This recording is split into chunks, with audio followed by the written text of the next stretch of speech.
இந்த காலெல்லாம் அடிபட்டு நொறுங்கி கிடந்த ஒரு முஜாஹிது அங்கே நின்னான். அவனை பார்த்து கேட்டான், எப்போ அந்த அட்ரஸ் உனக்கு தெரியுமான்னு. தெரியுமே, என்னை கொஞ்சம் கூப்பிட்டு போய்யா. கூப்பிட்டு போகிறேன். கூப்பிட்டு போனான். போயிட்டு I got some degree, so many degrees from America. Now America will have to take some degree from me. என்னட்ட இருந்தால் நம்ம அமெரிக்கா 1-2 டிகிரியை கடன் வாங்கணும். அந்த அளவுக்கு படிச்சிருக்கேன். I have so much of income. நிறைய இன்கம் இருக்குது. You can live a very happy life, not in Afghanistan but in Dubai, America, London and so many other countries. Are you ready to marry me? அப்படின்னு கேட்டா. அந்த பொம்பளை அந்த பொண்ணு ரொம்ப அழகான பொண்ணு கேட்டது கூட்டிகிட்டு வந்த முஜாஹிதீன்ட்ட உனே கல்யாணம் ஆகிட்டான்னு கேட்டான். இல்லைம்மா, நான் கல்யாணம் பண்ணுற மாதிரி இல்லை. ஏன்னா பாருமா, காலை அடிபட்டு கையடி போட்டு இந்த ரஷ்யா கூட சண்டை போட்டோம்ல, அதில் இவ்வளவும் போச்சு. ஓஹோ, அதனால் நான் கல்யாணம் பண்ணுற மாதிரி இல்லை, நான் உன்னை கல்யாணம் பண்ணிக்கிட்டேன்னு சொல்லிச்சு. அல்லாவின் பாதையில் கால் கைகள் நொறுங்கிய ஒருதனை கல்யாணம் பண்ணினேன்னு சொல்லி மறுமையில் போனால் அல்லாஹ் எவ்வளோ கூலி கொடுப்பான். நான் ஒன்றை கல்யாணம் பண்ணிக்கிட்டேன் அப்படின்னு சொல்லிச்சு. இது என்னடா, நம்ம வாட்டுக்கு ஃப்ரீயாக இருந்தோம், நொண்டி நடந்து இந்த அம்மா வந்து இப்போ நம்ம மேலே உழுத அப்படின்னு சொல்ல. எம்மா 5 பைசா கூட வருமானம் கிடையாது, எப்படிமான்னு கேட்டேன். நான் சம்பாதிச்சு உனக்கும் சோறு போடுவேன், ஏன்னா ரெட்டிப்பு கூலி கிடைக்கும் மறுமையில். பார்த்துருக்கீங்களா சகோதரர்களே? அன்னைக்கு தான் இப்படிப்பட்ட சுமையா போன்ற சகோதரிகள் இருந்தார்கள் என்று இல்லை. இந்த திருக்குரானால் இன்றைக்கும் அது போன்ற முஜாஹிதுகளை உருவாக்க முடியும். நீங்க உலக வரைபடத்துல பார்த்தா ஒரு சின்ன லேண்டு தான் ஆப்கானிஸ்தான். 2 வல்லரசுகளுடைய கபர்ஸ்தான் அதுதான். அமெரிக்காவுக்கு அதுதான் கபர்ஸ்தானா இருக்கு. இப்ப தாலிபான்களோட பேசிட்டு இருக்கிறாங்க. ஐயா பேச வாங்க. நான் சொல்ல, எனக்கு நேரம் இல்ல உடனே பேசுங்க. ட்ரம்ப், மோடியோடைய பெரிய மோடி, அமெரிக்காவினுடைய மிகப்பெரிய மோடி ட்ரம்ப். அதுக்கு முன்னாடி ஒரு இருந்தான், நான் நடத்துறது தான் ஆவன் ஷாக் அப்படின்னு சொன்னான். நான் தாக்குற தாக்குதல்லாம் அதிர்ச்சியும் பெரிய பயத்தையும் பீதியையும் உண்டு பண்ணுவோம். நான் எங்க போனான்னு தெரியல. ஆப்கானிஸ்தான் நாங்க முழுமையா சாப்பிட்டுருவோம்னா எங்க போனான்னு தெரியல. இப்ப உலகத்தின் மிகப்பெரிய வில்லன் ட்ரம்ப் எந்த இயக்கத்தை சார்ந்தவன் தெரியுமா? ஒயிட் சூப்பர்மேசிஸ்ட், கருப்பர்களை கொலை செய்வதற்கு என்றே தயாரிக்கப்பட்ட ஒரு அமைப்பு இருக்கிறது. 100 வருஷத்துக்கு மேல வேலை செய்துட்டு இருக்கு. அது பேர் தான் கூ கிளக்ஸ் கிளான். நான் இந்த மால்கம் எக்ஸ் புக்கில் அதை பத்தி டீட்டெயிலா சொல்லியிருக்கேன். கூ கிளக்ஸ் கிளான் அவனும் அமெரிக்காவினுடைய எல்லா பகுதியிலையும் இருக்கான். அமெரிக்கால யாரெல்லாம் கருப்பவர்களுக்கு உரிமை வேண்டும் சொல்லுவானோ அவனெல்லாம் சுட்டு தள்ளிடுவான். ஆப்ரஹாம் லிங்கன் அவனை சுட்டு தள்ளினான். ஜான் எஃப் கென்னடி அமெரிக்காவினுடைய சிற்பின்னு சொல்லுவாங்க, அவனையும் சுட்டு தள்ளினான். மால்கம் எக்ஸையும் சுட்டு தள்ளினான். மார்ட்டின் லூதர் கிங்கையும் சுட்டு தள்ளினான். அவன் உலகத்தின் எல்லா பகுதிகளிலும் இருக்கக்கூடிய ஒரு அமைப்பை சேர்ந்தவன் தான். அதனுடைய இவன் அப்பன் அதுல மெம்பர். யாரு? ட்ரம்ப்போடைய அப்பன் அதுல மெம்பர். அந்த வார்ப்புல வளர்ந்த இவன் வந்த உடனே 10 நாளைக்கு ஒரு சட்டம் போட்டாங்க அமெரிக்கால. சிலுவை போர்கள் 2.0ன்னு ஒரு இது எழுதிட்டு இருக்கேன். அதுல அமெரிக்க முஸ்லிம்கள் இவனை எப்படி எதிர்கொண்டார்கள் வரலாறு அதுல இருக்கு. நமக்கு நிறைய பாடங்கள் இருக்கு, அதுல படிக்கணும். அவன் சட்டங்களை போட்டுக்கிட்டே இருக்கான்.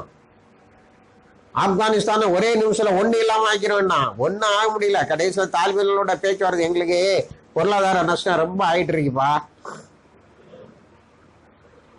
ஒரு சின்ன சந்தேகம் என்னன்னா, நம்ம நாளைக்கு மறுமைக்கு போகும்போது சொர்க்கத்துல கம்ப்ளீட் இடத்தையும் இவனு எடுத்துக்கூடானோ, நமக்கு ஒண்ணு மிச்சம் வைக்க மாட்டானோன்னு தோணுது. இன்னைக்கு நீங்க இப்ப ஹிந்து இந்தியன் எக்ஸ்பிரஸ் எல்லாம் படிப்பீங்க. இவன் அமெரிக்காக்காரன் உள்ள போகும்போது என்ன தெரியுமா சொல்லிட்டு போனா, ரஷ்யா கூப்பிட்டு கேட்டான், ஏயா நீ இவ்வளவு பெரிய வல்லரசா இருந்தா எப்படி தோக்கடிச்சான்னு. ஏயா பாத்துக்கோ, சும்மா ஒண்ணும் தெரியாத மாதிரி இருப்பான்.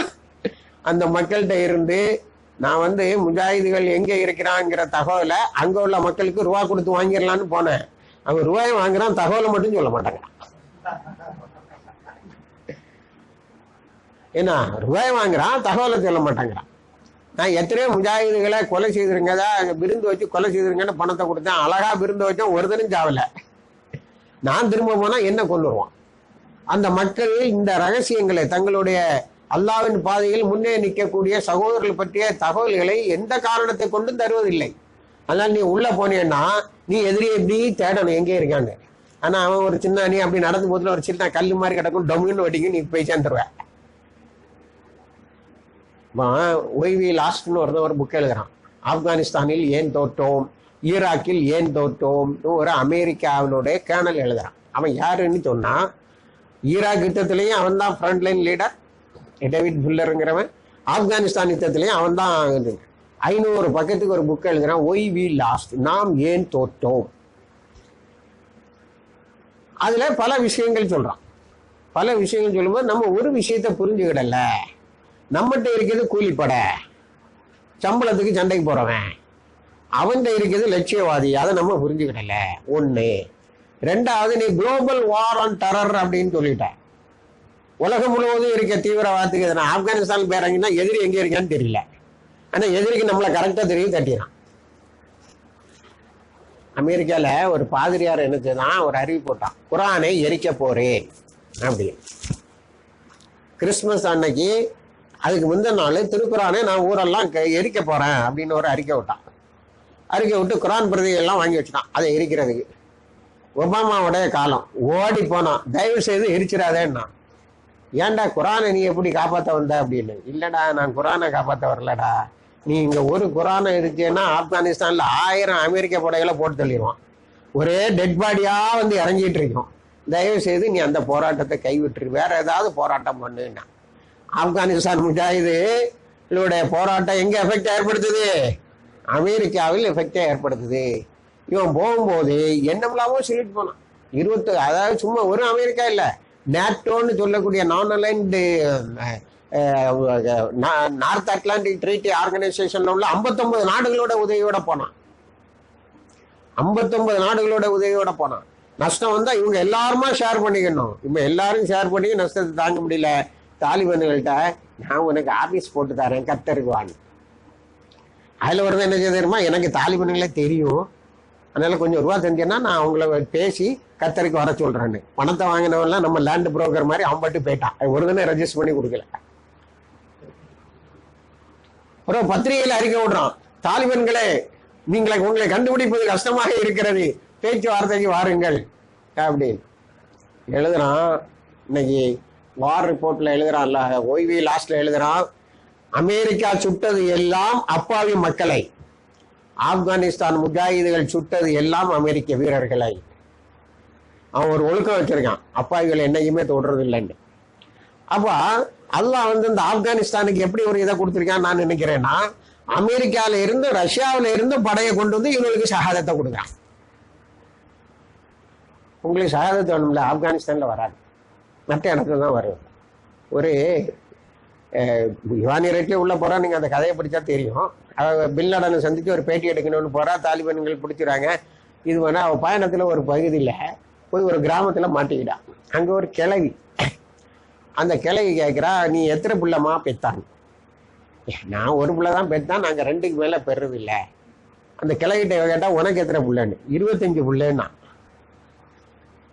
என்னம்மா இப்படி பெத்து வச்சிருக்கேன்னா, அல்லாவுடைய பாதையில கொடுக்கறதுக்கு 25 பிள்ளைகள் எங்கள்கிட்ட இருக்கான். நீங்க என்ன தெரியுமா, அந்த மேல நாட்டு பெண்கள்லாம் பிள்ளையே பெத்துக்கிட மாட்டீங்க 2க்கு மேல, அதுக்கு பிறகு தளர்ந்து விழுந்துருவியா. எங்க உடம்பு எப்படி இருக்கு, அல்லாவுடைய மார்க்கத்துக்கு கொடுக்கறதுக்கு ஆட்களை நாங்க பெத்து போட்டுக்கிட்டே இருக்கோம். அப்போ அவன் பிறப்பின் நோக்கம் அவன் இன்ஜினியர் ஆகி என்ன கடைசி காலத்துல காப்பாற்றணும், என்ன ஐசியூல வச்சு பார்க்கணும்னு இல்லை.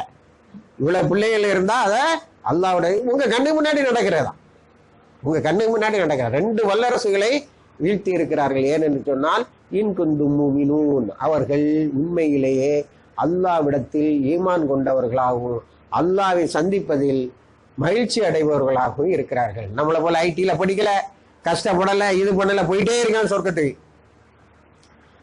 சகோதரர்களே, இன்னைக்கும் நம்ம கண்ணுக்கு முன்னாடி 2-3 பகுதிகளில் அல்லாஹ் வெற்றியை கொடுத்து. நான் எதுக்கு இதை சொல்றேன்னா, என்னட்ட குரான் முஸ்லீம்களுக்கு மட்டும் தீர்வாக அமையவில்லை. இந்தியாவை பொறுத்த வரைக்கும் தலித்துகளுக்கு என்னங்க கதி?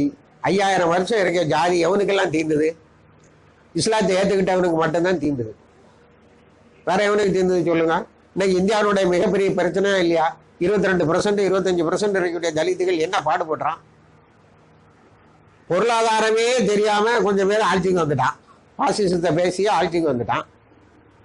இஸ்லாத்தை ஒரு நல்ல பொருளாதாரம் இருக்கு, அதுல வட்டி கிடையாது. இதை நம்ம அவனுக்கு சொல்லணுமா வேண்டாமா? இதுல என்ன வந்துடும், என்ன நஷ்டம் வந்துடும்? அல்லாஹ் சொல்லலாம், உங்களை நீங்க விரும்புற எல்லா விஷயத்திலையும் நஷ்டத்தை உண்டு பண்ணி உங்களை சோதிப்பேன்.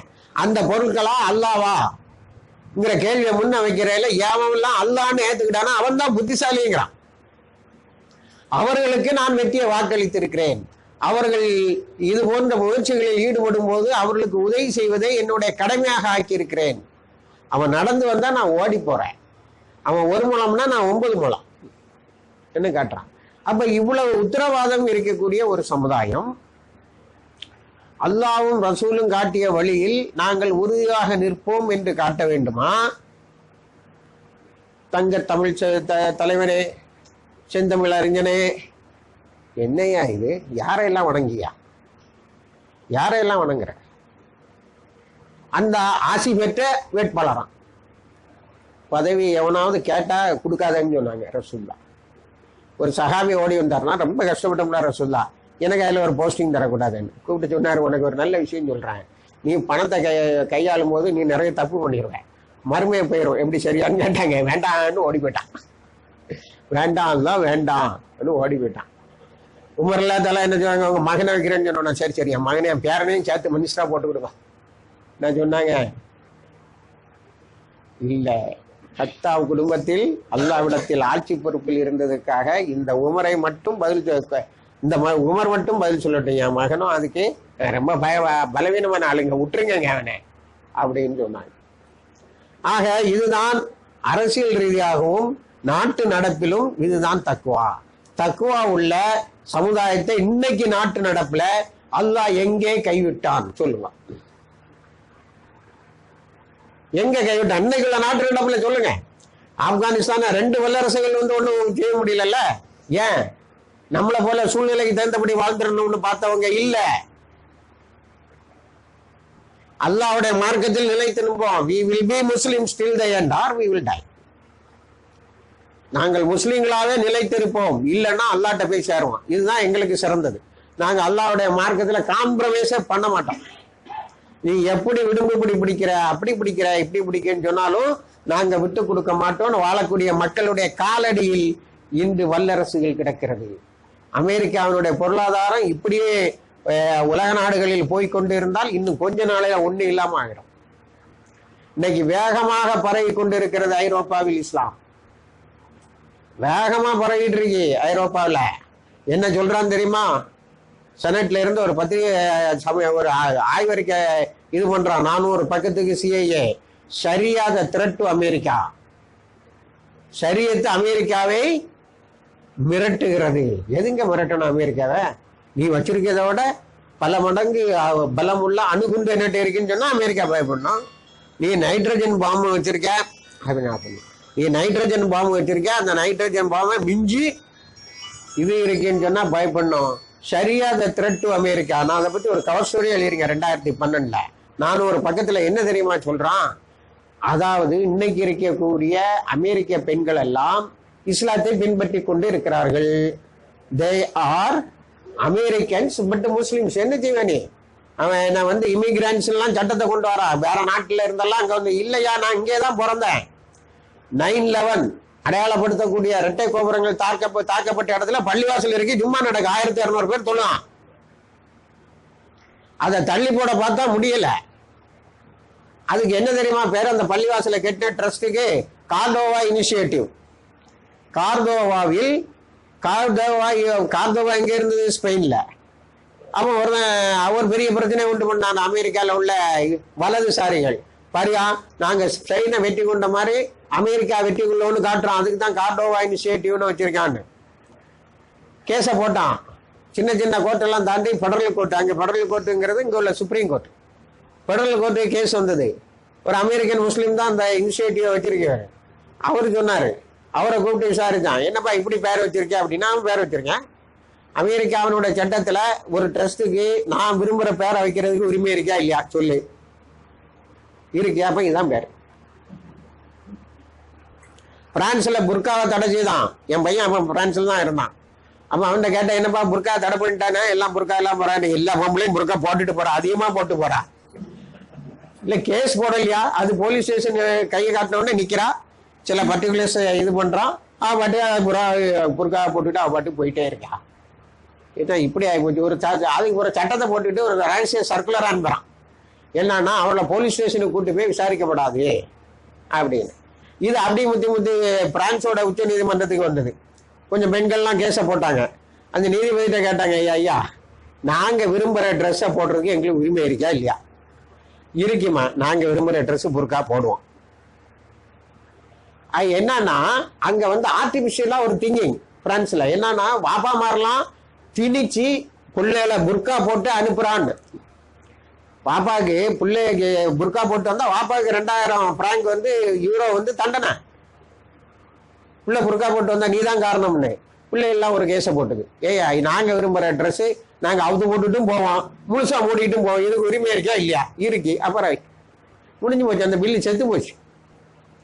இப்ப புர்கா போட்டுட்டு போறாங்க உலகம் முழுவதும். சுவிட்சர்லாந்துல ஒரு பெரிய இது நம்ம RSS-ஓட பயங்கரமா இது பண்ணானுவோம். எதுக்கு எதிராக தெரியுமா? பள்ளிவாசல் இருக்கக்கூடிய மினாரெட்டுகளுக்கு எதிராக. பள்ளிவாசல்ல மினாரெட்டு வைக்கப்படாது. என்னடா இது? அப்ப நம்ம என்ன செய்வோம்? சரி மினாரா இல்லாம பள்ளிவாசல் கட்டுங்க, இப்ப அப்படித்தானே செய்யறோம். நிறைய இடத்துல பள்ளிவாசலுக்கு இது கிடைக்கலன்னா வெல்ஃபேர் அசோசியேஷன் ஆரம்பிச்சு வெளிக்கு தெரியாம தொழுதுட்டு போங்கன்னு சொல்றோம். அவன் மினாரெட்டுக்கு எதிராக பெரிய ரெஃபரண்டம் கையெழுத்தெல்லாம் வாங்கி போட்டு இந்த மினாரெட்டே இருக்கப்படாது அப்படின்னு. அப்போ தான் பார்லிமெண்ட் கேட்டேன், ஏன் இந்த மினாரெட்டை கண்டு இப்படி பயப்படுறான்னு. அது இல்லடா, பிளைட்ல வரும்போது பாக்குறேன் ஏன்னா மக்கா மதீனாக்குள்ளால இறங்குற மாதிரி இருக்கு, சுவிட்சர்லாந்துல இறங்குற மாதிரி இல்லை. அவ்வளவு மினாரெட்டை அது என்ன கண்ணை உறுத்துது, அதனாலதான் மினாரெட்டை எடுக்க சொன்னேன் அப்படின்னு. அவர் ஆர்கிடெக்ட் ஒரு கேஸை போட்டான். நான் நினைக்கிற மாதிரி பில்டிங் கட்டலாமா அதுக்கு சுவிட்சர்லாந்துல இது இருக்கான்னு. பெரிய மனித உரிமை நாடு அப்படி இப்படின்னு சொல்றியா? அதுக்கு உரிமை இருக்கேன் இருக்கு. அதான் இப்படி ஒரு உயரமா ஒரு கோபுரம் போகல, அதையும் வச்சு கட்டுவேன். சரிப்பா கேட்டீங்கன்ட்டான். அப்ப சகோதரர்களை இந்த படிக்கட்டுகளை எல்லாம் தாண்டி இஸ்லாம் என்ன செய்துட்டு இருக்கு? ஐரோப்பாவை வெற்றி கொண்டு இருக்கிறது.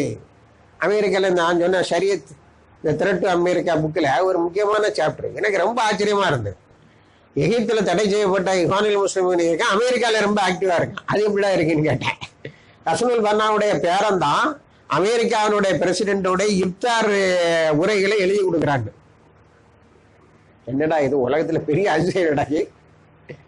அவரு தீவிரவாதின்டான், ஃபண்டமெண்டலிஸ்டான், இன்னும் என்னமெல்லாம் இருக்கே எல்லாமே சொல்லிட்டான். ஆனா அவருக்கு பேர அமெரிக்கால இது பண்ணி கொடுக்குறான். அவங்களுக்கு ஒரு விஷயம் தெரியுமா? இவ்வளவு நாள் இல்லாம கழிஞ்ச ஒரு 7-8 வருஷமா அமெரிக்கன் பிரசிடென்ட் ஒரு இப்தார் நடத்துறாரு. ட்ரம்ப் நடத்தியாவனா அவன் நடத்த மாட்டான் போன வருஷம். அதுல ஒரு உலகத்தில் தீவிரவாதத்தை இது பண்ண வேண்டாம் அது பண்ண வேண்டாம். இந்த இவரு கூப்பிட்டு ஒபாமாட்ட சொல்லியிருக்காரு, இப்படி பேசாத, நீ டெரரிஸ்ட் எல்லா முஸ்லீம்களையும் சொன்னா இங்க இருக்க முஸ்லீம்கள்லாம் உனக்கு எதிராக திரும்பிடுவான், அதனால அந்த வார்த்தையை எடுத்துட்டானா. அதை பேசி முடிச்ச பிறகு சிஐஏ சொல்றான், உனக்கிட்ட இந்த வார்த்தையெல்லாம் எடுத்தது யாருடா அப்படின்னு. அப்புறம் அமெரிக்காவினுடைய ஹலால் இண்டஸ்ட்ரி இருக்கு பாருங்க, அதாவது சாராயம் தயாரிக்காத, வட்டிக்கு இது இல்லாத, சாதாரண நல்ல மக்களுக்கு பயன்படக்கூடிய பொருட்களை விற்கக்கூடிய கம்பெனியில் எல்லாத்துலையும் இஹ்வானுல் முஸ்லிமீன் இன்வெஸ்ட் பண்ணியிருக்கான். நமக்கு NEFT டிரான்ஸ்ஃபர் இருக்கு பத்தியலா, ஜிஹாதுக்கு NEFT வழியாக தான் போகுது. சிஐஏ சொல்றான் ஆப்கானிஸ்தான்ல ஒன்ன சாவடிக்கிறான்னு சொல்லல, அதுக்கு பணம் எங்கிருந்து போகுது தெரியுமா? இங்கே இருந்தா போகுது. அவன் என்ன பேர்ல வச்சிருக்கான், என்ன பேர்ல இன்வெஸ்ட் பண்றான்னே தெரியல, பணம் இங்க இருந்தா போகுது. அப்ப என்ன செய்யுது? இதெல்லாம் மறைச்சிருப்பா, ஒரே அடியா ஊடகத்துல போட்டா உலகம் முழுவதும் இருக்கிற முஸ்லீம்களுக்கு தைரியம் வந்துடும். இவன் முஸ்லீம்களை தீவிரவாதின்னு சொல்லி இவனுக்கு ஒரு குற்ற மனப்பான்மையை பண்ணி, எப்பா நம்ம உண்டு அல்லாஹ் உண்டுன்னு இருப்போம். உலகத்துல யாருக்கு என்ன நடந்தாலும் நம்ம கவலைப்படக்கூடாது. பக்கத்து வீட்டுக்காரங்க அது நாளைக்கு நமக்கு வராதுன்னே நினைச்சுப்போம். நம்ம பிள்ளையெல்லாம் தீவிரவாதின்னா ஆமா அதுல என்ன கொஞ்சம் பேர் அப்படி சிந்திக்கிறான்.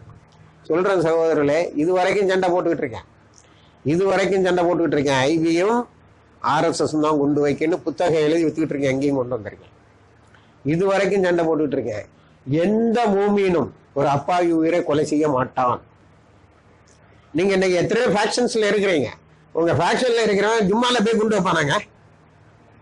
நம்புறீங்களா நீங்க? அன்னைக்கு ஜும்மால குண்டு வெடிச்சுன்னு சொன்னா அது யார் செய்திருப்பா? உளவுத்துறை மட்டுமே செய்ய முடியும், வேற யாரும் செய்ய முடியாது. உடனே சொல்லணும் நம்ம எல்லாரும். ஆக அசிங்கமான முஸ்லீம் கூட என்ன செய்ய மாட்டான்? ஜும்மால குண்டு வைக்க மாட்டான். இவன் யாரை தெரியுமா அரெஸ்ட் பண்றான்? இமாமுடைய மகனை அரெஸ்ட் பண்றான். நம்ம ஆட்கள்லாம் இல்லை, கொஞ்சம் பேருக்கு மூல செலவு என்ன லாண்டரியில போட்டு எடுத்த மாதிரி மூல செலவு செய்துட்டாங்க. இல்லவே இல்லை சகோதரர்களே. அதே மாதிரிதான் சிலோன்ல நடந்த குண்டு வெடிப்போம். முஸ்லீம்கள் இல்லை, ஒரு கேவலமான மனநிலை தக்குவால இருந்து ரொம்ப தூரம் போயிட்டாங்க முஸ்லீம்கள். தங்களுக்கு சில இயக்கங்களை பிடிக்கவில்லை. இப்போ எப்படின்னா கூறு கட்டிட்டேன் இஸ்லாத்தை கூறு கட்டிட்டோம். அடிக்கடி என்னட்டு சகோதரர்கள் இவங்க எல்லாம் நம்ம கொள்கையில இருக்காங்க.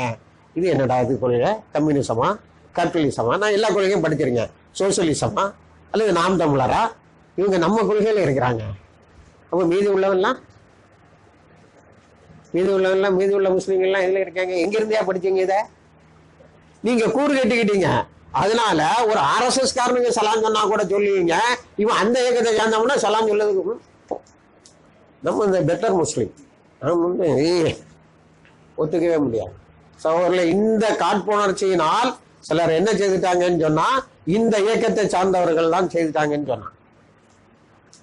ISILங்கிறது அமெரிக்காவினுடைய உருவாக்கம். நான் அது வந்து அடுத்த நாள் கவர் ஸ்டோரி போட்டேன். இது அமெரிக்காவினுடைய உருவாக்கம். என்னுடைய சகோதரர் ஈராக்கினுடைய வீதியில் கொலை செய்யப்படும் போது, ஈராக்கினுடைய வீதியில் விச துப்பாக்கிகளால் கொலை செய்யப்படும் போது இல்லாத துப்பாக்கிகள் எல்லாம் ISIL இருக்குன்னா அது எங்கிருந்து வந்தது? ஒரு பகுத்தறிவு ரீதியான ஒரே ஒரு கேள்வி, எங்கிருந்து வந்தது? என் சகோதரிகளை கற்பழிச்சான் அபு குரைபில வச்சு. அப்ப என் சகோதரிகள் தான் போராடினான். அதுல ஒரு சகோதரி எப்படி தெரியுமா, நிறைய சகோதரர்களை இந்த ஜிஹாதில் தள்ளி விட்டான்னு சொல்லி கிரைமா கொண்டு வந்து கோர்ட்ல நடத்தினான். என்னம்மா நீ நிறைய பேரை இந்த அமெரிக்க போர்சஸுக்கு எதிராக உருவாக்கிட்டியாம? ஆமா, உனக்கு தூக்கு தண்டனை என்னன்னா சிரிச்சாலாம். கடைசியில் அல்லாஹ் பாத்தியா, எனக்கே சகாதத்தை நாடிட்டான்னா அவன் மனசுல நினைச்சு சிரிச்சுட்டான். என்னம்மா தூக்கு தண்டனைன்னா சிரிக்கிற அப்படின்னா, இங்க பாரு, எனக்கு 150 தான் டார்கெட்டு, நான் உருவாக்குனது 250, நான் டபுள் ஆயிட்டேன். இனிமே சகாதத்தையும் சேர்த்து கிடைக்குன்னா என்னை விட கொடுத்து வச்சா யாருன்னு என்ன தெரியுமா சொல்றான், நீ ரொம்ப ஆசைப்படுற அந்த சகாதத்து உனக்கு கிடைக்காது, உனக்கு சிறையில் அடைக்கிறேன் பாரு. தக்குவா செயல்பட்டு கொண்டு இருக்கிறது சகோதரர்களே. அல்லாஹ்வை பற்றி அச்சம். இந்த குர்ஆன் அணி அணியாக ஆட்களை உருவாக்கி கொண்டு இருக்கிறது. அவனுடைய பாதையில் இந்த குர்ஆன் சொல்லக்கூடிய வாக்குறுதிகளை நம்பி தங்களை முழுமையாக தரக்கூடியவர்களுக்கு, இந்த உலகத்தை அற்பமாக மதித்து அந்த ஆயிரத்தின் நிரந்தர வாழ்க்கையை விரும்பக்கூடிய சகோதர சகோதரிகளை, எனக்கு என்னன்னா பெண்கள் நம்மளை மிஞ்சிருவாங்களோன்னு இருக்கு. ஆகவே சகோதரர்களே, நியூசிலாந்துல குண்டு வெடிப்பு நடந்தது, சுட்டான். குண்டு வெடிப்பு இல்ல, சுட்டான். அவன் யாருங்கிறதுக்கு நான் ஒரு பெரிய உரை நிகழ்த்திருக்கேன். நைட்ஸ் டெம்ப்ளர்ங்கிற ஆர்கனைசேஷனை சேர்ந்தவன். அது இப்ப பேசுறதுக்கு இங்க நேரம் இல்லை. அவன் சொல்றான் Muslims should feel safe nowhere in the country, in the world. உலகத்தின் எந்த பகுதியிலும் முஸ்லிம்கள் பாதுகாப்பு இருக்கிறோம் என்ற எண்ணத்தோடு வாழக்கூடாது. ஒரு பதட்டத்தோடய அவர்களை வாழ்ந்து கொண்டிருக்கிறோம். இது அப்படியே தூக்கி எங்க போடு. நாங்க இந்த உலகத்தை பிடிச்சிட்டு வாழ்றவங்க இல்ல. நாங்க இந்த உலகத்தை விட்டு எந்த நேரத்தில் அல்லாஹ்வுடைய பாதையில போறோம் இருக்க நம்ம முடிவு பண்ணிட்டா இவன் தோத்து போயிட்டான். இவன் துப்பாக்கி சூட நடத்தினான். லண்டன்ல கன்வெர்ட்டான ஒரு பொம்பளை எழுதுறா, என் சகோதரன் 49 பேருக்கு சகாதத்தை கொடுத்த அன்பு சகோதரனே இன்னும் எழுதுறா அவனுக்கு கடிதம். ஏன் தெரியுமா, மற்ற வேலைகளில் இருக்கும் போதாவது கொஞ்சம் அல்லாஹ்வை மறந்துட்டு அந்த வேலையில் ஈடுபட்டுருவான். ஜும்மால என்ன செய்வான், அல்லாஹ் அல்லான்னு இருப்போம், அப்படிதானா? அதனால அவருடைய நாவில் அல்லாஹ்வையும் அல்லாஹ் அக்பர் சுபான் அல்லாஹ் சொல்லிட்டு இருக்கக்கூடிய நேரத்தில் சகாதத்து கிடைத்த மாதிரி கொடுத்து வச்ச மக்கள். இப்போ அந்த நாட்டில் என்ன ஆகி போச்சோம்னா, உலகத்தில் இல்லாத ஹியூமன் இண்டெக்ஸ் நாங்கள் சொல்லுவோம் சோசியாலஜியில். ஹியூமன் இண்டெக்ஸ்னா மனிதனுடைய தரம். இந்தியா தான் கீழே இருக்கு. நம்ம பிரைம் மினிஸ்டர் தான் அதுல பீஸ்ட். ஏன்னா அவன் ஹியூமன் இண்டெக்ஸ்ல ரொம்ப இதா இருந்ததுனால அந்த ஜசீந்தாங்கிற பிரைம் மினிஸ்டர் ஓடி அந்த பள்ளிவாசலுக்கு வந்துட்டான். ஒவ்வொரு பள்ளிவாசலா போய், நீங்கள் எங்களை சார்ந்தவர்கள், உங்களை சுட்டவன் எங்களை சார்ந்தவன் அல்ல சொன்ன ஒரு பயங்கரமான ஒரு வார்த்தை. You are with us, we are with you, you are our people, he is not our man என்ன சொல்லிட்டாளா. முஸ்லிம்களை அப்படி அரவணைச்சுக்கிட்டான். அடுத்தால வெள்ளிக்கிழமை தோறும் அங்க உள்ள பெண்கள் எல்லாம், எல்லா பெண்களும் புர்கா போடுறாங்க to show solidarity with Muslims. 15 துப்பாக்கி சூடு நடக்கு. 22 பாலஸ்தீன் கிரானிக்கிள்ங்கிற பத்திரிகையினோட ஆசிரியர் ரம்ஸ் பரோடி அங்க போறான். போய் என்ன நடக்குது, அடுத்த வெள்ளிக்கிழமை என்ன நடக்குன்னு பள்ளி வாசல்ல பூவும் கொத்துமா கொண்டு வந்து வச்சுக்கிட்டு இருக்கிறாங்க. முஸ்லீம்களுக்கு ஆறுதல் சொல்றது கிறிஸ்தவர்கள்லாம் என்ன செய்யறாங்க, இந்த பொக்கே வச்சுக்கிட்டு இருக்காங்க. அதான் அவங்க கலாச்சாரம். பள்ளிவாசலுக்கு வெளியில பயங்கரமான கூட்டம். இமாம் வந்து 2 ஜும்மால முதல் ஜும்மால அந்த மக்களுக்கு நன்றி சொன்னார். 2 குத்துபா உரை இருக்கு பாருங்க. முதல் உரையில அந்த மக்களுக்கு நன்றி சொன்னார், உட்கார்ந்து எழுந்திருச்சாரு. 2வது அந்த பிரைம் மினிஸ்டருக்கு நன்றி சொன்னார். எப்படி இருக்கு சகோதரத்துவம்? சகோதரத்துவம் ரொம்ப இதா போச்சு. கிறிஸ்தவர்களுக்கும் முஸ்லீம்களுக்கும் இடையில அண்டர்ஸ்டாண்டிங் அதிகமா போச்சு. நீங்க பாருங்க, அபுஜெயில் வேகமா இருந்ததுனாலதான் இஸ்லாம் வேகமா நடந்து. புஷ்ஷும் ஜார்ஜ் புஷ்ஷும் ஒபாமாவும் இல்லைன்னா அமெரிக்காவில் இவ்வளவு ஃபாஸ்டா போயிருக்காது இஸ்லாம். கிளின்டன் காலத்துல இருந்து ஆரம்பிச்சது. இப்போ 9/11 நடக்கலைன்னா இவ்வளவு நடிகைகளும் அழகிகளும் இஸ்லாத்துக்கு வந்திருக்க மாட்டான். 50,000 பேர் 2 தடவை கண்ணால பார்த்தாங்க. இப்போ 50,000 5,000 50,000 பெண்கள் கன்வெர்ட் ஆகுறாங்க. நம்ம ஹிந்து பத்திரிகையில நடுப்பக்க கட்டுற இங்கிலீஷ் பத்திரிகையில இப்போ 46,000 இருந்த முஸ்லிம்களோட எண்ணிக்கை சுவிட்சர்லாந்துல இன்னும் ஒரு 4-5 வருஷத்துல 4 லட்சமாக மாறிவிடலாம். 5.5 லட்சம் தான் அங்க பாப்புலேஷனு. இப்ப எல்லாரும் இந்த இஸ்லாத்தை படிக்க ஆரம்பிச்சிட்டாங்க. என்னையா இப்படி நமக்கெல்லாம் நன்றி சொல்றதுக்கு வெள்ளிக்கிழமை அவங்களுக்குள்ளால பேசிக்கிடுவோம்னு பார்த்தோம். நஸ்ரானி அவனை இவனையும் கொலை செய்யணும்னு பேசுவாங்கன்னு பார்த்தா நமக்கு நன்றி சொல்ற மாதிரி இருக்கு. ஜும்மால இதெல்லாம் பேசலாமா? இது என்ன சொல்லுது இந்த குரான்? கொடுங்கயா என்ன படிக்கிறான். குரானுக்கு ஒரு ஈர்ப்பு சக்தி உண்டு. அப்படியே பிடிச்சி உள்ள போட்டுரும். அப்போ இனிமே நியூசிலாந்துல அதிகமாக வளரும். அதாவது இந்த ரம்ஸ் பரோடி போயிட்டு சொல்றாரு, கொலை செய்த டாரண்டோடைய நோக்கம் என்னவாக இருந்ததுன்னு சொன்னால், அவன் போய் சுவிட்சர்லாண்டா நியூசிலாண்டா 2 தடவை சுத்தி பார்த்துருக்காங்க. 2 வருஷமா முஸ்லீம்கள் ரொம்ப நிம்மதியா இருக்கிறாங்க. ஆஹா, அமெரிக்கால படாபாடுபடுத்திட்டு இருக்கோம், ஈராக்ல ஈரான்ல ஆப்கானிஸ்தான்ல எல்லாம் படாபாடுபடுத்திட்டு இருக்கோம். நம்மளுடைய ரெப்ரசன்டேட்டிவ் மோடி இங்க படாபாடுபடுத்திட்டு இருக்கிறாரு. இங்க ரொம்ப அமைதியா வாழ்ந்துட்டு இருக்கிறாங்க. இது வந்து சரி வராது. அதாவது முஸ்லிம்ஸ் அவர் எழுதுறாரு அந்த ரம்ஸ் parody, Muslim should not feel safe even in New Zealand. வார்த்தை ரொம்ப முக்கியமானது. Even in New Zealand Muslim should not feel safe. நியூசிலாந்துல கூட ஏதோ ஒரு கடற்கரையில தென்கோடியில உள்ளதுதான் இந்த சர்ச்சுக்கு கிரைஸ்ட் சர்ச்சுங்கிற ஊர். நியூசிலாந்தில் கூட இவர்கள் நிம்மதியாக இருந்து விடக் கூடாது. அப்போ உங்களுக்கு எதிராக அஜெண்டா எப்படி வருது? நீங்க பூமியின் எந்த பகுதியிலையும் நிம்மதியாக இருந்து விடக் கூடாதுன்னு வருது.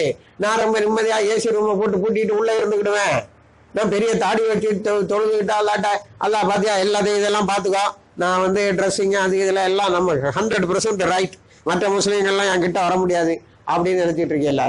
Agenda is whether you are a good Muslim or a bad Muslim, you should not be safe.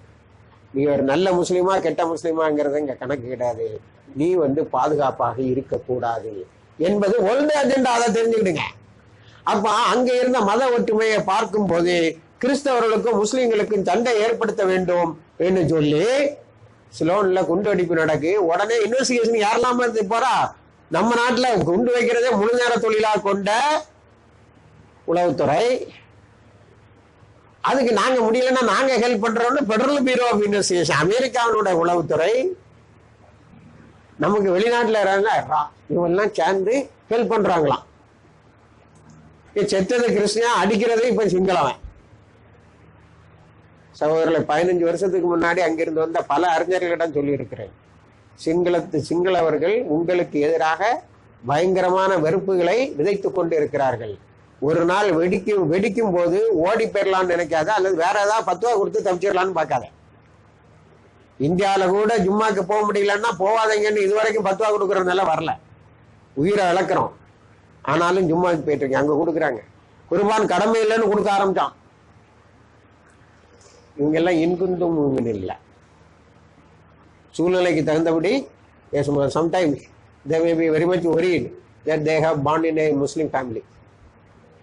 இந்த ஃபேமிலியில் பத்து தொலைச்சனால தான் நம்ம முஸ்லீமா இருக்கேன், அங்கே இருந்தாருன்னா கொஞ்சம் வசதியா இருந்திருக்குமோ இன்னும் நினைக்கிற மாதிரி இது இல்லை. நவுது பில்லா, அல்லாஹ் காப்பாற்றணும். ஆப்கானிஸ்தான்லயும் பாலஸ்தீன்லயும் தண்ணி இல்லாம 24 மணி நேரம் தண்ணி இல்லாம கிடக்குறான். நோம்புல அவன் நோம்பு திறக்கக்கூடாதுன்னு சவுதி அரேபியா முடிவு பண்ணுது. இவரோட பேச்சை கேட்டுக்கிட்டு ஈமான ஒரு ரூபாய் கூட விளக்கல. குழந்தைகளை கொத்து கொத்தா கொலை செய்யறான். கூட்டா புதைக்குழியில அடக்குற தாய் என்ன தெரியுமா சொல்லா, என் மோனே நீ போய் ரசூல்லா கூட சொர்க்கத்துல விளையாடிட்டு நான் பின்னாடி வரேன், முடிஞ்சா அல்லாட்ட சொல்லு, எங்க அம்மா அதனால அவளையும் சொர்க்கத்துக்கு அனுப்புன்னு. அந்த தாயோட மனநிலை எப்படி இருக்கிறது? நீங்க யாராவது எனி எஸ்டிமேட் பாலஸ்தீனுடைய பிரச்சனை இப்ப தீரும்னு சொல்லுங்க, இந்த டேட்டுக்குள்ளால தீர்ந்துரும்னு சொல்லுங்க. இல்ல, அவங்களுடைய பிரச்சனை என்னைக்கு தீருங்கிறதுக்கு எந்த டேட்டும் இல்லை. ஆனால் நித்தம் ஷஹீத் ஆகிற வாய்ப்பு கிடைத்துக் கொண்டே இருக்கிறது, ஷஹீத் ஆகிக்கொண்டே இருக்கிறார்கள். இவர்களை ஜெயிக்க முடியாதுன்னாங்க, ஜெயிச்சு காட்டினாங்க 2 தடவை. அவங்கள்ட்ட என்ன ஆயுதம் இருந்துன்னு நீங்க நினைக்கிறீங்க?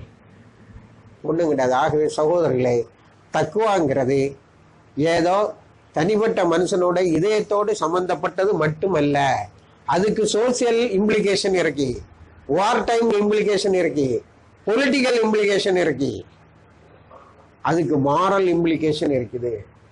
தொழுகை பத்தி அல்லாஹ் என்ன சொல்றான்? மானக்கேடானவற்றிலிருந்து உங்களை காப்பாற்றுவோம்.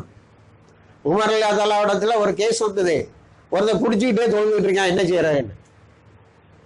உமர் ரலியல்லாஹு என்னவா செய்தாங்க? ப்ரூடண்டா ஒரு தீர்ப்பு சொன்னாங்க, நீங்க அவனை அப்படியே விட்டுருங்க, ஒன்ல தொழுகை குடியை நிறுத்தட்டு அல்லது குடி தொழுகையை நிறுத்தட்டு. நம்ம சகோதரர்களே, அது பர்சனல் லைஃப்ல உள்ளது, கேரக்டர். நம்மளை விட ரசூலுல்லாஹ்க்கு அல்லாஹ் சர்டிபிகேட் கொடுக்குறான், நீங்கள் ஒழுக்கத்தில் சிறந்தவர்களாக இருந்தீர்கள். நமக்கு அதே மாதிரி மற்ற சமுதாயங்கள் நமக்கு சர்டிபிகேட் கொடுக்கணும், அவர்கள் ஒழுக்கத்தில் சிறந்தவர்கள். ஏன்னா ஆங்கிலத்தில் ஒரு பழமொழி அதிகமா சொல்லுவான், when wealth is lost nothing is lost, when health is lost something is lost, when character is lost everything is lost. இது ஆங்கிலம் சொல்லக்கூடிய பழமொழி.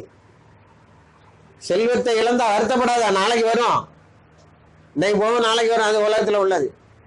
ஹெல்த் கொஞ்சம் டவுன் ஆயிட்டுனா little bit you should worry, அது நீங்க கொஞ்சம் கவலைப்பட வேண்டிய ஒரு விஷயம் தான். ஆனா ஒழுக்கத்துல விழுந்துட்டேன்னா எல்லாமே போச்சு, அது பிறகு நீ ஒரு டெட் பாடி தான். விழுந்த நிறைய பேர் எழுந்துட்டு பாக்குறாங்க, முடியல. ஆகவே சகோதரர்களே, தக்குவாங்கிறது, அல்லாஹ்வை பற்றின அச்சம் என்கிறது சமுதாய வாழ்விலும் பொது வாழ்விலும் ஒழுக்கத்திலும் வியாபாரத்திலும் நாம் செல்லக்கூடிய இடத்திலெல்லாம் ஒரு சுடர் போல நம்மை வழிகாட்டி கொண்டு இருக்கும்.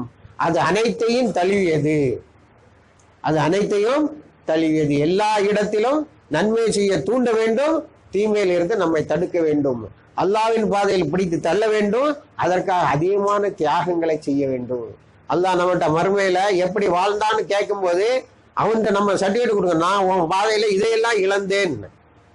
மூக்கார் போட்டா என்ன சொன்னா, மூக்கு இல்லைன்னு சொல்லி கிட்டல் பண்றீங்களா, அதான் எனக்கு சொர்க்கத்தை வாங்கி தரும்னு சொன்னான். கையறிந்து போன சஹாபி என்ன சொன்னாரு, ஒத்த கையும் நான் சொல்றீங்க, சொர்க்கத்தை கூட்டு போற அந்த கையை நீ கிண்டல் பண்ற அப்படின்னு. அப்போ நம்ம எதை இழந்தோம் அல்லாஹ்வுடைய மார்க்கத்தில்? அதாவது ஒரு பெரிய தீசிஸே ஒரு ஆள் சப்மிட் பண்ணிக்காரு, sacrifice is the making of a Muslim. ஒரு முஸ்லிமை உருவாக்குவது என்னது? அவன் அல்லாஹ்வின் பாதையில் செய்கின்ற தியாகங்கள். நாம் எதை செய்திருக்கிறோம், அதில் எந்த அளவுக்கு உலக வாழ்க்கையில் எந்த அளவுக்கு தக்வாவோடு வாழ்ந்திருக்கிறோம் என்பதை நான் சொன்னேன். இந்த வேர்ல்டு சினாரியோல நீங்க கணக்கிட்டு பார்க்க வேண்டும். இன்னைக்கும் அல்லாஹ்வுடைய பாதையில் நிற்பேன் என்று உறுதியாக சொல்லுவதன் கீழ் காலடியில் வல்லரசுகள் கெஞ்சி கொண்டு இருக்கிறது. இங்க மட்டும் எனக்கு வாழ முடியல, இங்க அதாக்கும் இதாக்கும், இப்ப உள்ள சூழ்நிலை அப்ப உள்ள சூழ்நிலை ஒண்ணு இல்லை. அல்லாஹ் படைச்ச மனுஷன் இயல்புகள் எல்லா நேரமும் ஒன்று போலதான் இருக்கு. அவன் ஒன்னும் புதுசான இயல்புகளை சேர்த்து கொள்ளவில்லை. அவன் அதே இயல்பு தான் இருக்கு. அது அப்பிலகள் முஸ்லிம்கள் வெற்றி பெற்றுக் விட்டார்கள். ஏனென்று சொன்னால் அல்லாஹ்வை வழிபட்டார்கள், அல்லாஹ்வை வணங்கினார்கள், சக்காத்தும் கொடுத்தார்கள், அவனுடைய பாதையில் தியாகம் செய்வதற்கு தயாராக இருந்தார்கள். அதனால் அவர்கள் வெற்றி பெற்றுகிறார்கள். அல்லாஹ் பிரகடனப்படுத்துகிறான். அத்தகைய வெற்றி அல்லாஹ் நமக்கு தருவானாக. ரப்பனா தகப்பல் மின்னா இன்னக அந்த சமீஉல் அலீம் வதுப் அலைனா இன்னக அந்த தவாபுர் ரஹீம். வாஹிர் தவானா அல்ஹம்துலில்லாஹி ரப்பில் ஆலமீன்.